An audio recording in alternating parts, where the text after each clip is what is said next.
Comme à chaque édition, on s'est rendu à Facts en octobre dernier.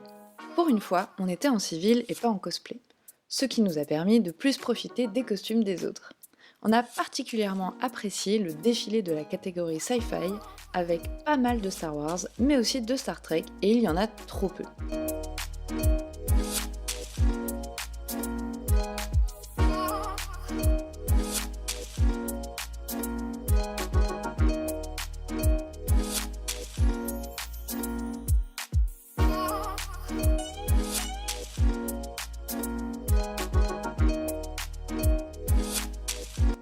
Il y avait de très beaux invités comics cette édition.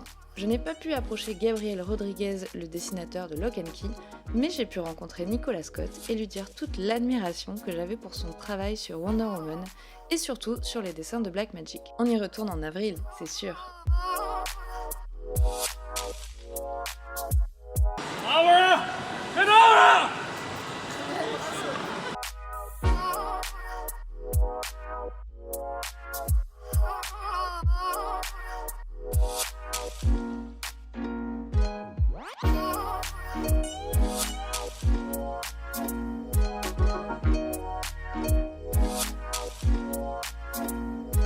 C'était la première fois que j'allais au salon Fantastique et j'ai vraiment aimé ce salon qui ne ressemble pas à ceux où on va habituellement. Il n'y avait quasiment que des créateurs indépendants, des écrivains, des petites maisons d'édition, de livres et de jeux de rôle. Je n'ai vu quasiment aucun vendeur de produits dérivés qu'on retrouve un peu partout, et ça fait vraiment plaisir. Les super-héros sont remplacés par la fantasy et j'ai trouvé ça vraiment intéressant de rencontrer autant de gens talentueux. Je vous recommande carrément ce salon.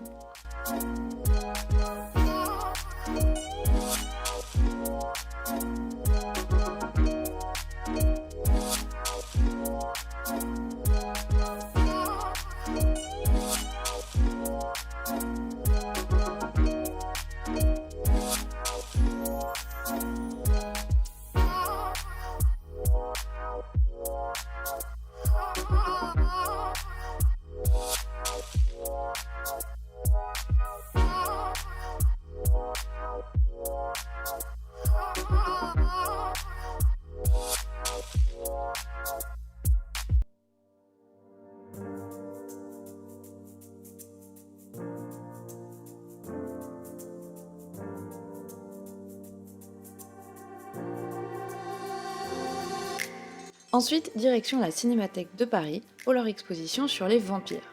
Étant donné mon amour pour Buffy, j'étais super motivée. Et je n'ai pas été déçue.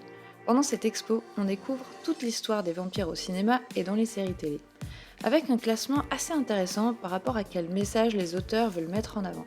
S'ils parlent de libération sexuelle, s'ils dénoncent un type de politique ou s'ils parlent du combat des adolescents face à un monde déprimant. Cette expo est ouverte jusqu'au 19 janvier, franchement, allez la voir tant que vous pouvez.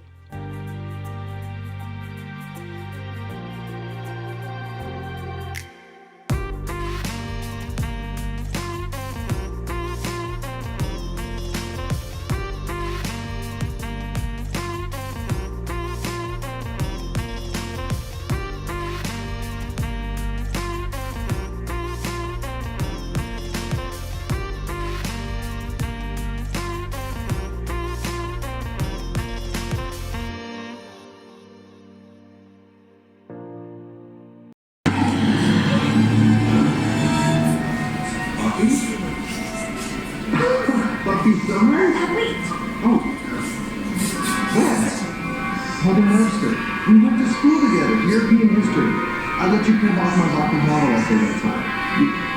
You really don't remember me? sure, sure.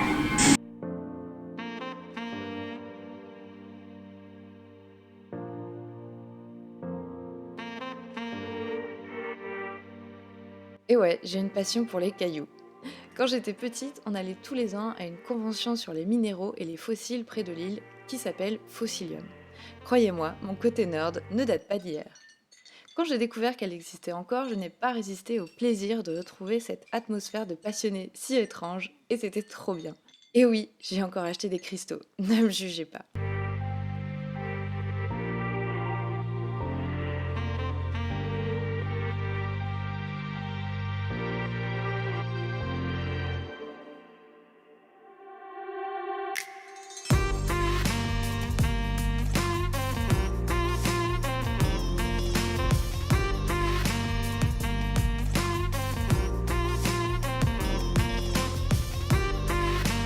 Pour bien finir l'année, je suis allée à l'exposition Tolkien à la Bibliothèque nationale de France.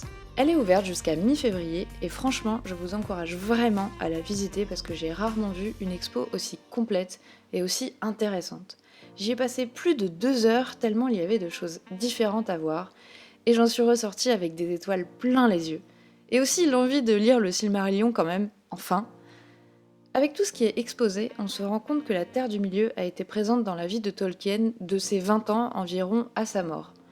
Toute une vie dédiée à la création de l'univers le plus complet qui existe.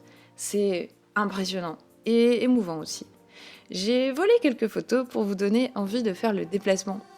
On voit des manuscrits, des brouillons montrant son travail sur les créations des langues elfiques et autres, des illustrations, des aquarelles, des photos, et même des lettres du Père Noël qu'il écrivait tous les ans à ses enfants. Vous y verrez tout ça, et je peux vous assurer que vous serez passionné par tout.